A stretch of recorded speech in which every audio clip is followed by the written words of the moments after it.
Writing a story isn't as simple as having one good idea.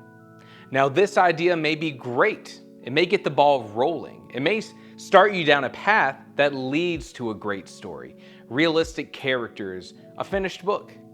This idea could be as big as the entire plot of your book or as simple as the name for your characters. But this one idea is simply not enough. This single bit of inspiration cannot make a story. To write a story, you need a second idea. Now, it could be something complementary or something completely off the wall. This idea, this second idea, is the thing that makes your story unique. Combining these ideas is the true beginning of your story. Maybe you've decided to combine genres like Brandon Sanderson did with Mistborn, smashing together the fantasy genre with a heist story. Maybe you're following in the footsteps of Carrie by Stephen King, his breakout novel that stemmed from two different magazine articles on teen cruelty and telekinesis. Whatever it is, these two ideas are the bare minimum for creating an interesting and unique story. It's enough to start, but writing a story is a combination of hundreds of different decisions and thoughts and ideas. A true story takes so much more.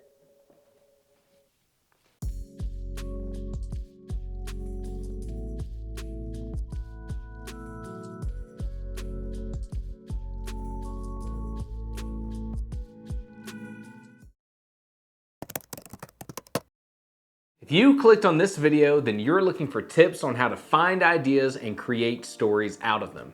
And that's one of the most fun parts of being a writer. This is the part where your imagination can run free and you can explore all of those different possible avenues for your story. And I've found that there are two main ways to come up with story ideas. At the end of this video, I'll show you how to take those ideas and turn them into something that you can start writing with. This includes my entire thought process and specific examples. Now, if you're new to writing, then there are so many aspects of storytelling that you might want to explore. Luckily, I got you covered. Check out my series called Writers Start Here.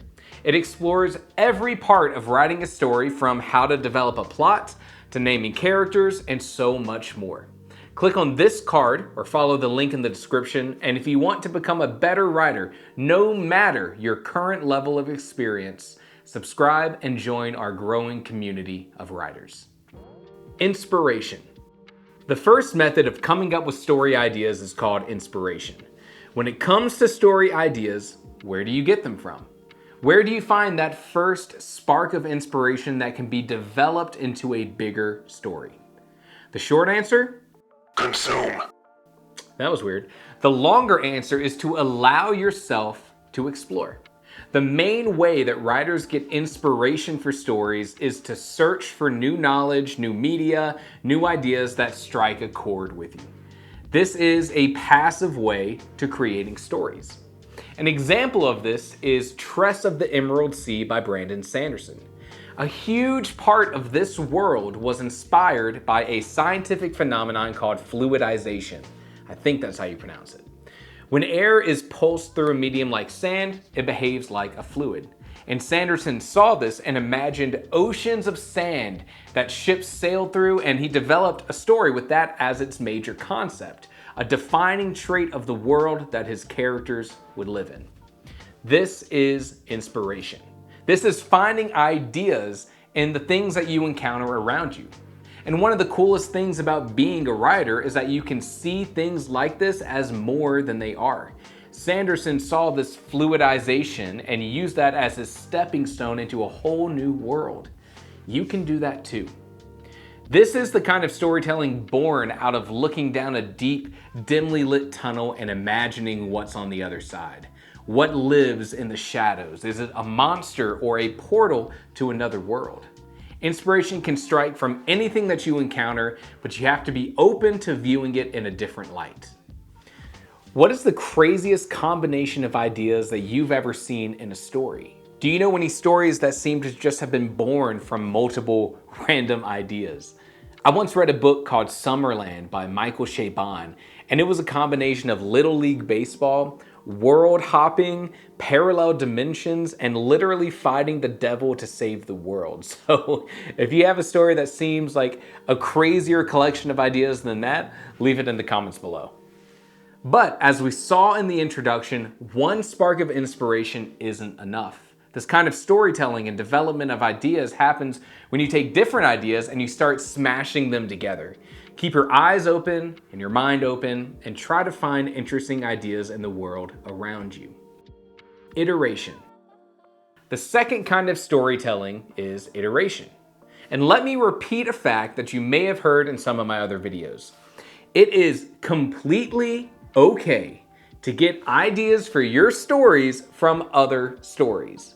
You can read a book and be inspired to tell a similar kind of story. You can watch a TV show and think that would be so much better within a book. This is how we went from Lord of the Rings to Memory, Sorrow, and Thorn to A Song of Ice and Fire. Each author took direct inspiration from the stories before it to then create something new. They added new concepts and ideas and their own style within their iterations to make it into something more than just a copy. You can find iteration in every art form, from books to paintings to music. And iteration plays a part in nearly every kind of story. Authors are inspired by the works that they love. Iteration can be as simple as, wow, this book is great, but I would have done it differently, to, wow, this genre is great, but I wish it had more elements of this other genre. Back to Brandon Sanderson, this is how he cited his inspiration for the Mistborn series. He wanted to combine the fantasy genre with a heist story. He saw the potential in the drama and the tropes of a heist story, but with the powers and the world building that was often explored within fantasy. And in doing so, he created a story that felt largely unique at its release. The best thing about this iteration style of storytelling is that you get to lean into the tropes of a certain kind of story, or you get to subvert them. But by iterating on a formula that already works, you aren't starting your story planning from nothing. You have tons of information and material to study and choose how you want to iterate on them. And this is how novel writing works. Not every single book is a landscape shifting, completely unique work that defies expectation.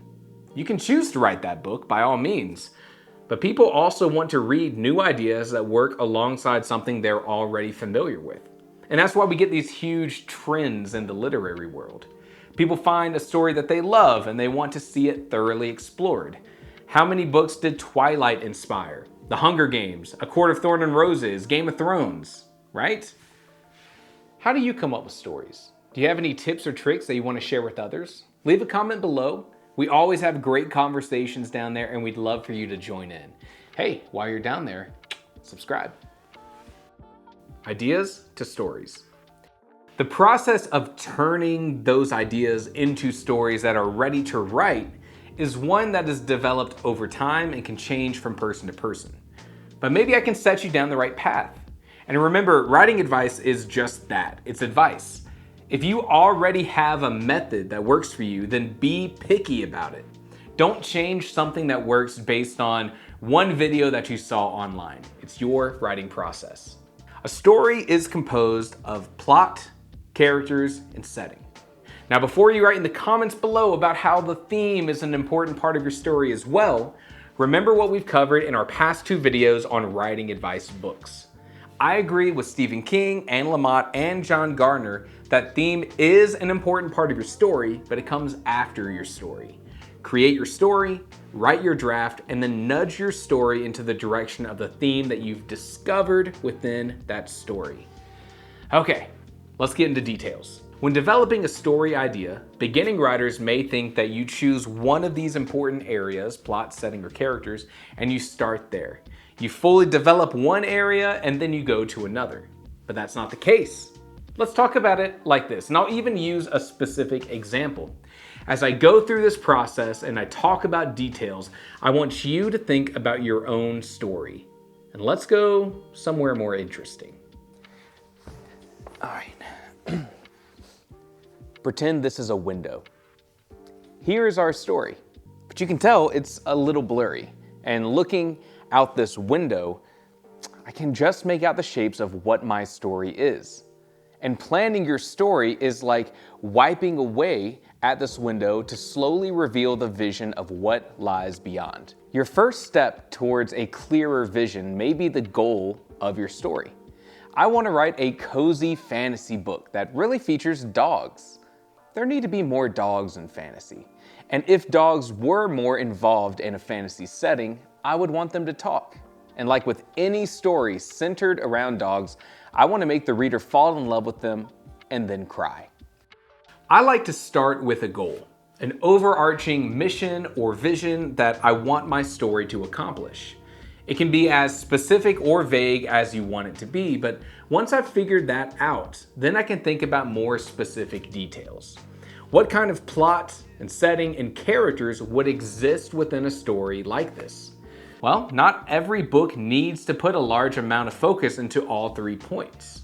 One of my very first videos on this channel was called The Storytelling Triangle, and it discusses how great books are balanced, but good books don't need to be. You can write a good story that really focuses on character development and less on plot, like Lonesome Dove by Larry McMurtry.